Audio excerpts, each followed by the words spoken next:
teams who have the same idea right now. Yeah, NRG have taken a wide rotation here. It looks like they're trying to sneak up behind a team who's trying to rotate into Harvester. There is going to be a defensive bombardment that does go down. So at the moment, it's about trigger discipline here for NRG. They need to not make themselves obvious to the team in front of them. The team in front of them, however, is Complexity. And we know that their awareness is some of the best in the game. And you can see that right now as to what is happening to NRG. They've already lost Nathan. They've lost Rocker as well. And now Sweet is going to be eliminated almost immediately. A clean wipe from Complexity. But when there's so many teams still alive, even a clean wipe with no player going down, you have to be so careful of that third-party opportunity coming in.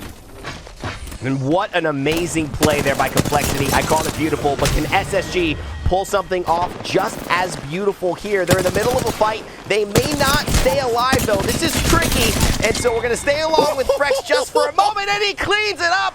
Let's go ahead to a listen-in right now with Frex as he just saved his team, potentially from getting out of this tournament. Oh, God, man.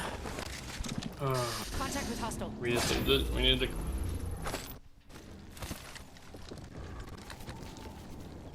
And unfortunately, it all comes down to a moment of victory, a moment of hype, a moment of success, and then a moment of failure. You could hear it in Frex. Just he didn't have to say anything on set, and we knew exactly how he felt.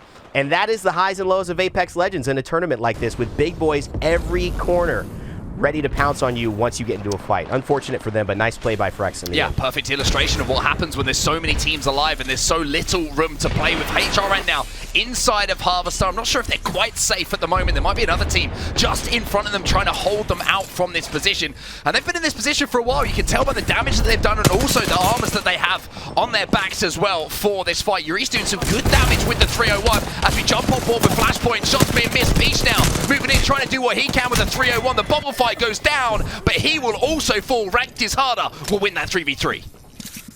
And this is such a bad spot because Zero Plus has to get this revive off. He's got the Gibby, and now he's going to finish and get Rogue. And this is huge. Ranked is harder, a team that has come through with the element, with the kind of trash talk at the start of it all, saying, we are ranked grinders, and we believe that that journey is harder than doing well in Apex Legends. And they're here to prove that. They are playing with everything they have, and Zero Plus just shows why they're on the map, why they're in this position now. But following along with HRN, they're in a position inside, nice and safe, while Wally Catchers are outside having to fight for their life here, and Stink just fell. Yeah, Stink's gone down, and now it's the case of where is Wally, and the last player alive is going to be trying to hide and trying to make himself unknown. Speaking of making yourself unknown, HRN under pressure now. Uris managed to hit 36 there with a Mastiff. The ring is closing behind him, and he manages to stay alive for just a few moments. HRN, though, will be eliminated, and look at the shots just raining down from all angles at the moment. But KSZ stay alive here. Zach Mazer brought back to his feet. We talked about the way KSZ set up their confidence for today, and they proved that it wasn't a fluke. They deserve to be here, top 7 in Game 2. Can they pull off the unbelievable, the astronomical, the win here to put themselves ahead in the competition in the biggest of all Apex Legends tournaments? We'll have to wait and see as the pace slows down just a little bit. SOLAFIDE, a team we had talked about so much and have been maybe, arguably, on set the most consistent team throughout these tournaments in this winter circuit. Beautiful high ground position to be able to rotate in and stay out of the ground, but we have to also mention the aggressiveness with which Complexity has been playing. They have been third-partying everybody. Oh my, Nocturnal has just once again given a unrequested haircut to a player in this lobby. Reptile, last player alive. They were desperate to try and get the respawn in with the mobile respawn beacon.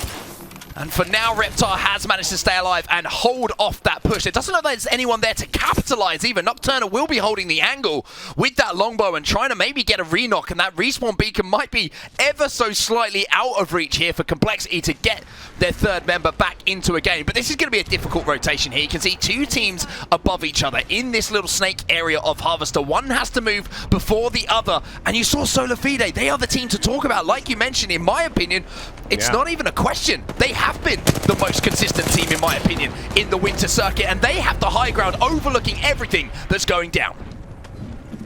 Obey Alliance trying to find something, fighting for every inch of ground. It's been the story so far in Game 2 here in the Winter Circuit playoffs. and NRG fell victim to it. But Liquid, they've been finding a way to find damage from a long way with the longbow. You don't always see it. 5 squads remaining. Complexity won't see anything else after this. Obey, Hambino trying to stay alive, just hiding, staying out of trouble. Out of sight, out of mind, he hopes, but Stay Naughty's looking to stay in the action. He's got a couple of shots from the R301, but it may not be enough on set with the EVA 8 finding at least another kill. There's 4 squads remaining, but they have given up high ground at least for now. Given up high ground, but I love the call and the commitment from all 3 players. There was no second guessing. They knew there was 1 player alive below them, and that is a free KP and a place to get those heals off and get themselves back into position to refight. 4 squads now remaining. Team Liquid, in my opinion, overlooking most of the fighting that's going on, are in a great position. But don't count out TSM. They are inside of that respawn building, and they are looking very, very cozy. 11 points with a 23-point leader, but with CLG maybe not the conversation topic here in Game 2. It's anybody's moment. Liquid, TSM looking primed. We've seen the way that KSZ have throughout this entire game, rotating pretty close to Harvester, have made themselves known that they are a threat in this lobby for anyone who approaches. But talk about a threat. Imperial Hal on the Octane. And with the 80 from distance with the PK, shows you why it's in the care package in the first place.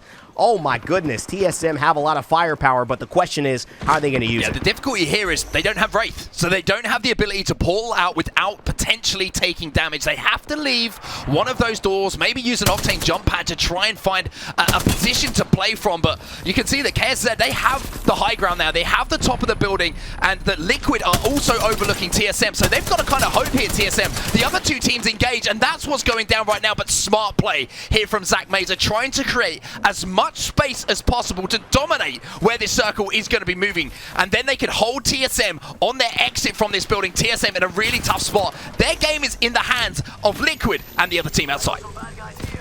And Liquid, in many ways, their game is in the hands of Hal, because of all the people who have access to see them through the smokes. Hal, with the Peacekeeper, is one of the only players who can legitimately stop them. I don't know if anyone else is running digi-threats here, and it might have just been a 100 in a lifetime call where they say Bangalore in this lobby, in this tournament, is what's going to get us the success we need. We'll follow along with Liquid as we continue this, because they have the high ground. Defensive bombardment comes out, and that's a dome shield in response. They're going to be safe inside. They'll be able to poke their heads out and fight anybody who comes in, but no one has made a move quite yet on set.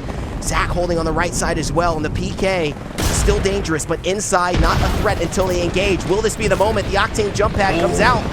And look at that, Flanker goes down. Flanker's gone down. That's the first kill on these 3 teams, and they've all been stunned on top of the building as well. And if I'm TSM, that's a signal for me to push as well. Snipe down. He will go down. How is the last player alive now? As there's still 3 squads remaining. Liquid will fall. How will be the last player alive here for TSM? He'll desperately try and dive into the zone to do what he can, but KSZ will be the champions. They played that to the T. It was absolutely beautiful. I mean, we talked about...